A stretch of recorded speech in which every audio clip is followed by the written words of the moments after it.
Salam, hər vaxtınız xeyir olsun. Bugün güvən biologiya suallarının izahına baxırıq. 1. İrsi məlumatların ötürülməsi kimi bir çox bioloji proseslərin öyrənilməsinə hansı səviyyədən başlanır? Təbii ki, molekulyar səviyyədə 9-cu sinifdə verilib ki, irsi məlumatların ötürülməsi və bioloji proseslərin öyrənilməsi molekulyar səviyyədə öyrənilir. Sxemə əsasən yanlış bəndi müəyyən edin. Postembrional inkişafı düzünə və dolayı yolla gedənlər. 1. Düzünə yolla gedən quş doğrudur. 2. Məməli düzünə gedir, doğrudur. 3. Sürünənlərdə dolayı yox, düzünə getməli idi. Ona görə cavabımız C variantı sürünənlər olacaq. Suda qurda yaşayanlarda dolayıdır, həşəratlarda dolayıdır. Verilmiş orqanoidlərdən hansının daxili maye mühitində polisom olur? Biz bilirik ki, xloroplast, mitoxondri kimi orqanoidlərin tərkibində ribosomlar 4-dən 40-a qədər polisom əmələ gətirərək zülal sintezində iştirak edir. Hüceyrənin oksigensiz qalması zamanı ilk olaraq hansı orqanoidin fəaliyyəti pozular? Təbii ki, söhbət mitoxondridən gedir. Mitoxondri hüceyrə tənəffüsünü təmin etmiş olur. Tərkibindəki üzüm maddələri, qlükozanı, oksigeni də yandıraraq ATF enerjisinin əldə olunmasını təmin edir.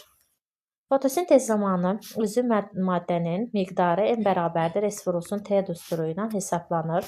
Biz bilirik ki, 1 qram üzüm maddə 1 saatda 1 kvadrat metr yarpaq sahəsində əmələ gəlmiş olur. Yarpaq sahəsi 12 metrin kvadratıdır, zaman isə 3 saata bərabərdir. Bərabərdir 36 qram olacaq. Cavabımız A variantıdır.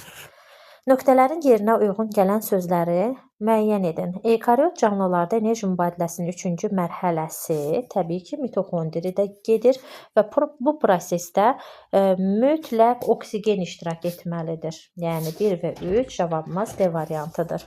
7-ci sualda 20 xromosomlu hüceyrədən meyoz yolu ilə əmələ gələn hər bir hüceyrədə neçə xromosom olur? Təbii ki, əgər 2N hüceyrədirsə başlanğıc, ondan 4 dənə hüceyrə əmələ gəlir.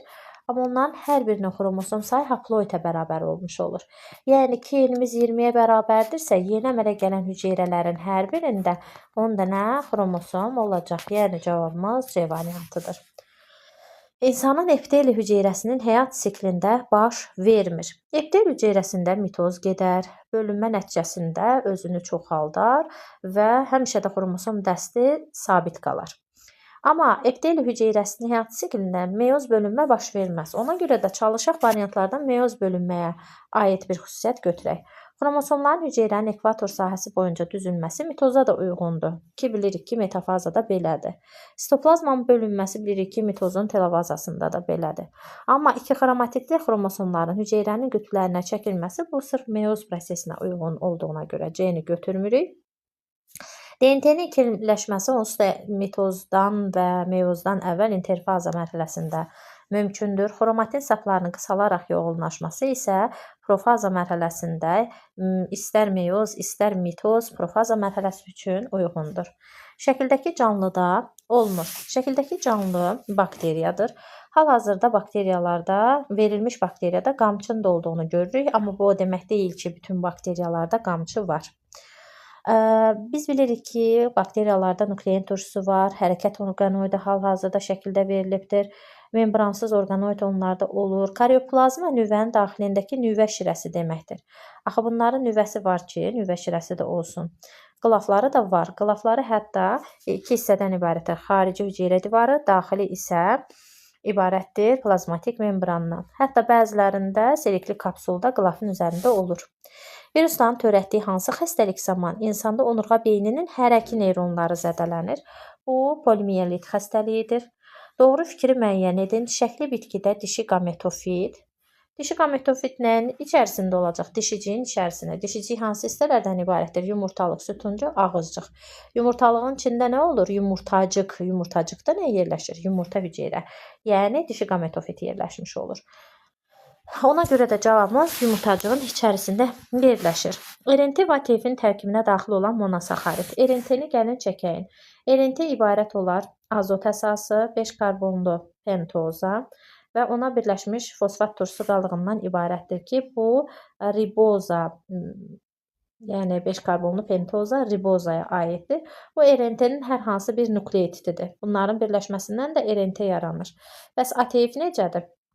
ATF adenindən, ribozadan, yəni 5 karbonlu pentozadan və ona birləşmiş 3 dənə ortofosfat turşusu qalığından ibarətdir ki, hər ikisində ortaq monosaxarid riboza olacaq. Yəni cavabımız D-dir. Mitoz bölünmə nitələrinin yaranmağa başladığı fazada baş verir, mitoz zamanı. Biz bilirik ki, bölünmə vətərlərinin əmələ gəlməyə başlaması profaza mərhələsində baş verir. Xromosomların nazik sap şəklini alaraq görünməz olunması telofaza. Homoloji xromosomlar arasında biz profaza axtarmalıyıq. Homoloji xromosomlar arasında irsi məlumat mübadiləsinin getməsi meyoza aiddir. Nüvənin bölünməsi bu telofazaya uyğundur. Xromatitlərin bir-birindən tam ayrılaraq qütblərə çəkilməsi bu anafazaya uyğundur.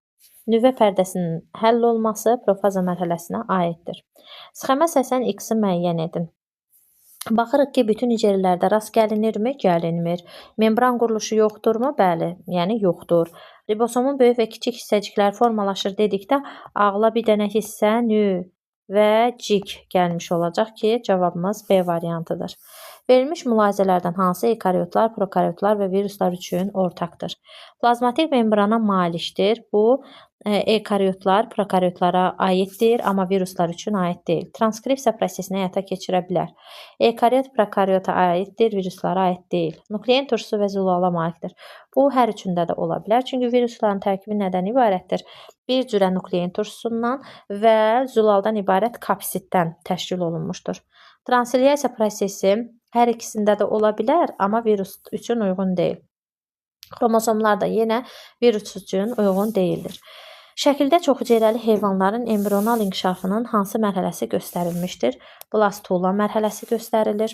Öz-özünə tozlanan diploid xromosom dəstli bitkidə n sayda toxum, deməli n sayda toxumu olan meyvənin əmələ gəlməsi üçün 2 qat mayalanmada bilavasitə neçə diploid xromosomlu hüceyrə iştirak edir? Biz bilirik ki, yumurta hüceyrə plus spermi, mərkəzi hüceyrə plus spermidən əmələ gəlir zigot və buradan da əmələ gəlir endosperm. Biz bilirik ki, zigot rüşeymə çevrilir və bu toxumun tərkibi deməkdir. Yəni bir toxumun əmələ gəlməsində yumurta hüceyrə haploiddir, sperma haploiddir, sperma haploiddir, mərkəzi hüceyrə isə diploiddir. Baxırıq ki, bir dənə diploid xromosom dəstli, təbii ki, yetkin bitki 2N xromosom dəstlinə malik olarsa, 2N bir dənə olacaqsa, yəni bir toxumun əmələ gəlməsində 2N xromosom dəstli bir dənə hüceyrə iştirak edərsə, N qədər toxumda isə X qədər iştirak edəcək. Bu da elə cavab N-ə bərabərdir. Bitki hüceyrəsinə suyun miqdarının dəyişməsi qrafikdə göstərilmişdir. Bu hüceyrədə aşağıda verilmiş hansı orqanoid və orqanoidlərin fəaliyyəti artmışdır? Ribosomun fəaliyyəti nəticəsində amin turşuları bir-biri ilə peptid rabitələri ilə birləşir və suyun miqdarı get-gedə çoxalır. Yəni birinci variant doğrudur. Kloroplastda bilirik ki, əksinə karbon qazı və sudan istifadə olunaraq üzvü maddə hazırlanır. Hüceyrə mərkəzinə ümumiyyətlə su nə alınmır, nə verilmir, sadəcə hüceyrə bölünməsini təmin etmiş olur. Mitoxondridə isə maddələr oksigenda yandıqda çoxlu miqdarda yanma nəticəsində su ayrılır. Yəni dördüncü cavabımız da doğrudur. Cavabımız B variantıdır. Mitoz bölünmənin metafaza mərhələsində hüceyrəsində 38 xromosomlu olan məməli heyvanın bir yumurta hüceyrə və 3 yeniləndirici cisimciyindəki xromosomlarının sayının cəmini tapın. Mitoz bölünmənin metafaza mərhələsində xromosom sayı 2N-ə bərabərdir.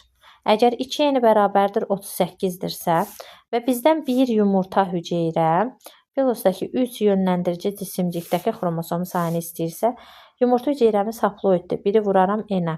Üstə gələrəm, 3-ü vuraram yönləndirici cisimciyim də haploiddir. Yəni 1N üstə gəl 3N bərabərdir 4N-ə. N-imiz bərabərdir 19-a, 4-ü vuraram 19-a. 4 dəfə 9 36, 4 dəfə 1 4, 3 də yadda 76. Yəni cavabımız C-yə bərabər olar. Doğru fikirləri müəyyən edin. Hüceyrədə ATF sintezi yalnız mitoxondrilərdə baş verir. Bu fikir yanlışdır. Bilirik ki, xloroplastda da ATF sintezi gedə bilər.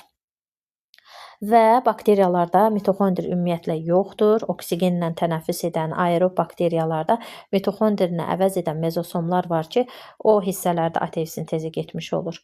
Oksigenli tənəffüs prosesinin baş verdiyi bütün hüceyrələr mitoxondrilərə malikdir. Bu fikir səhvdir. Bayaq dediyim kimi, aerob bakteriyalar var ki, aerob bakteriyalar oksigenlə tənəffüs edir, amma onların mitoxondrisi yoxdur. Oksigensiz mühitdə yaşayan canlıların enerji təminatı glikolizlə həyata keçirir fikri doğrudur. Və mitoxondridə RNT sintezi baş verir fikri doğrudur. DNT-si də var, RNT-si də var. DNT üzərindən RNT sintezi isə transkripsiya adlanır. Yəni cavabımız 3, 4, D variantıdır. 21-ci sualda bəzi xüsusiyyətləri bilinən və bilinməyən 4 fərqli DNT molekulunun hansılarında nukleotidlərin ümumi sayını tapmaq olar? Hidrogen rabitələrinin ümumi sayını tapmaq üçün biz bilirik ki, nukleotidlərin üzərinə guanin və ya sitozin gəlməklə bunu tapmaq olar. Ümumi nukleotidlərin sayını tapmaq üçün isə adenin, timin plus sitozin plus guanin cəmindən hesablaya bilərik. Adenin azot əsaslarının ümumi sayı verilibsə, deməli timinin sayını da tapa bilərik. Sitozinin azot əsaslarının sayı verilibsə, guanin sayı da tapmaq mümkündür. Və bunları cəmləməklə biz nukleotidin sayını tapa bilərik. Sonra sitozin azot əsaslarının ümumi sayı verilibdir. Bir də bizə hidrogen rabitələri verilibdir. Və yuxarıda yazdığımız bu düstura əsasən biz oradan nukleotid sayını tapmaq üçün hidrogen rabitəsi sayından sitozini çıxacağıq. Üçüncüdə isə hidrogen rabitəsi verilibdir. Bir də adenin verilibdir. Yaxşı, hidrogen rabitəsinin tərkibində əlavə olaraq guanin varsa, yəni hidrogen rabitəsi əslində bərabərdir adenin plus, timin plus, sitozin plus, guanin şəklində yazılır. Yaxşı, bizdə təkcə nə verilibdir? Təkcə nə? Adeninin sayı verilibsə, deməli biz timinin də sayını bilirik və hidrogen rabitəsindən adenin plus timin cəmini çıxmaqla tapdığımız ədədi ümumilikdə 3 dənə guaninin sayına bölməklə oradan tək guanini tapa bilərik. Tək guanini tapdıqdan sonra bizə sitozin də məlum olacaq. Zaten əvvəldən adenin və timinin də miqdarı bəlli idi deyə hər birini toplayaraq nukleotidlərin cəmini ala bilərik. Demək ki, cavabımız olacaq 1, 2, 3, A variantı olacaq. Dördüncüdə isə yalnız hidrogen rabitələri verilibdir. Nə bizə adenin açarı verilməyib, nə sitozin verilməyib ki, biz həmin hissədən nukleotidlərin sayını tapa bilək. Cümləni tamamlayın. Meyoz bölünmənin ikinci anafazasında mitozda olduğu kimi hüceyrə qütblərinə bir xromatidli xromosomlar çəkilir. Eynən mitozda da belədir. Meyozun ikinci anafazasında ikisində də hüceyrə qütblərinə bir xromatidli xromosomlar çəkilir. Şəklə əsasən mitoz bölünmə zamanı baş verən proseslərin düzgün ardıcıllığını müəyyən edin. Şəkildə birinci diqqət yetiririk ki, birinci, üçüncü şəkil olar. 3-dən sonra bölünmə vətərlərinin əmələ gəlməsi birinci şəkil ola bilər. Ondan sonra ekvator xəttində düzülməsi metafaza olar. Ondan sonra ikinci anafaza olar. Ondan sonra beşinci telofaza olar ki, ardıcıllıq 3, 1, 4, 2, 5 şəklində olacaq. Yanlış mülahizələri seçin. Çoxhüceyrəli heyvanların ontogenezi zamanı mayallanmış yumurta hüceyrə. Baxırıq ki, bölünərək blastomerləri əmələ gətirir. Bu fikir doğrudur. Enə istiqamətdə yox, baxın, mayalanmış yumurta hüceyrəsi ziqotdur. 2 dəfə uzunluğuna bölünür. Birincidə 2, ikincidə isə 4 dənə hüceyrə əmələ gətirir. Bu fikir yanlışdır. Yəni uzunluğuna olmalıydı. Meyoz bölünməyə məruz qalır fikri yanlışdır. Mitoz bölünməyə məruz qalır. Uzunluğuna istiqamətdə, bəli, uzunluğuna istiqamətdə bölünməsi nəticəsində 2 dənə hüceyrə yaranmışdır. Mitoz yolla bölünür fikri doğrudur. Bizdən yanlış istədiyinə görə 24-də cavabımız 2, 3 olacaq. Cədvələ əsasən x plus y bərabərdir sual. Məlumat RNT-nin zülal kodlaşdıran hissəsindəki nukleotidlərin sayı 300-ə bərabərdir. Əgər bizdən amin turşularının sayını istəyirsə, biz bilirik ki, bir amin turşusu 3 nukleotidə bərabərdir. Bölərəm, cavabı taparam ki, 100 dənə amin turşusu. 100 dənə amin turşusu elə 100 dənə də nəqliyyat RNT-si ilə kodlaşdırılır. Deməli, x plus y-in cəmi 200-ə bərabər olacaq. Hemosintez prosesini həyata keçirən canlılar bakteriyalardır. Həm işıq, həm də qaranlıqda üzvü maddə sintez edə bilirlər. Plastitlərə malikdirmi? Malik deyildir. Avtotrofdurmu? Bəli. Formalaşmış nüvəyə malik deyil. Bəli. Xlorofilə malikdir. Yanlışdır. O fotosintez edicilərə aiddir. Cavabımız 1, 3, 4 olacaq.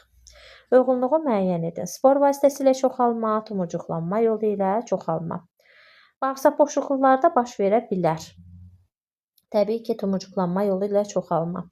Birüceyləli və çoxhüceyrəli yosunlarda rast gəlinir. Spor vasitəsilə çoxalma. Süngərlərdə rast gəlinir. Süngərlərdə tumucuqlanma yolu ilə çoxalmaya rast gəlinir. Qeyri-cinsi çoxalma formasıdır hər ikisi də. Göbələklər aləmi nümayəndələrində rast gəlinir.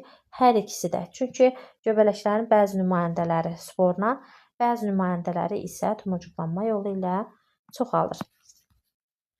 Yuxarıdakı proses həm ekariot, həm də prokariot canlıların hüceyrələrində ən kiçik və membransız orqanoid olan ribosomlarda baş verir. Bu proses nəticəsində alınan X, Y maddələrinin müvafiq olaraq adını yazın. Baxırıq ki, amin turşular bir-birinə birləşməsi nəticəsində amin turşu sayından bir əskik su ayrılır. Su. Və burada da ki, zülal yaranmış olur. Yəni biz buna zülal da yaza bilərik. Polipeptid də yaza bilərik. Rabitəsi yaranmış olur. X və Y maddəsini müvafiq olaraq yazın. Yazdım burada X zülal və polipeptid, Y-imiz isə suya bərabərdir. X maddəsi hüceyrədə hansı funksiyaları yerinə yetirir? Energetik, siqnal, inşaat, tənzimləyici, fermentativ, müdafiə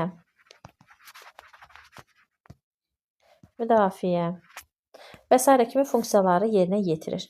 Prosesdə cəmi 179 molekul Y, yəni su maddəsi ayrılmışdırsa, X maddəsinin sintezi. X maddəsinin sintezi bilirik ki, X nə qədər oldu? Əgər 179 dənə sudursa, 180 dənə amin turşusu olacaq zülalın tərkibində. Bir dənəsinin zəncirə birləşməsi üçün 0,2 saniyə lazımdırsa, 180 dənəsinə 36 saniyə lazımdır.